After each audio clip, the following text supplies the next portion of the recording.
actually have to discipline yourself into not reaching out to the man that you know is not good for you. What you need to do is heal the wound that is causing you to still be attracted to and still want to chase someone who is continually hurting you. And I already know you're struggling because logically you know that you deserve better. Like, it's not lost on me that in your brain you're going, this doesn't really make sense. I'm not really feeling my best. I don't think that's healthy behavior. Yet why do you keep finding yourself staring at your phone waiting for a text, or hoping that he will chase you after he pulls away, and making excuses for bad behavior, or justifying his bad behavior and then blaming yourself and saying, what am I doing to cause that? Why is he being hot and cold with me? What do I need to fix in order for him to not be hot and cold with me? But why? Why do we do this when you know that you are an empowered woman with so much to offer? I'm going to tell you exactly why. Something about this person is pulling on a core wound that you have not yet addressed or healed through. We unconsciously choose partners that mirror situations about these wounds to try to correct the pattern, And until you heal that wound that is driving that choice unconsciously, I'm willing to bet that you're gonna have the same exact dating experience. It's gonna feel like dating Groundhog Day, where it's emotionally unavailable man after emotionally unavailable man after emotionally unavailable man. Or maybe your type is more of the narcissist, I've been there. Perhaps you're addicted to the player archetype and you're like, how did I end up here again with another player type guy? Whatever it is, if there's a pattern, patterns give us information, right? And studying attraction patterns is truly my specialty and obsession, and why so many of my clients get these incredible results and they're able to change paradigms of the type of people they're attracting, because when we can get to the core wound of it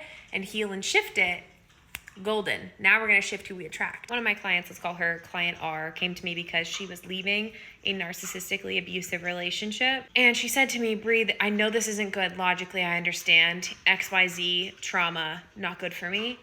And yet I still feel like if he reached out to me, I would probably text back. I would like that he reached out. I don't trust myself to not be with him. So what we did over several months together was study her system and go back to the wounds that were driving her to be attracted to someone like this, which for her and so many high achieving women had a lot to do with proving her worthiness and being used to chasing love. Cue narcissist. I mean, it's a perfect scenario for her to feel like she's constantly chasing approval, trying to be good enough, to be loved, to be worthy of it. She went through my soft and secure framework, and she also learned how to heal those wounds and not just talk about them, but process them through somatically. This is the game changer. This is the difference between I know what to do and I'm doing it.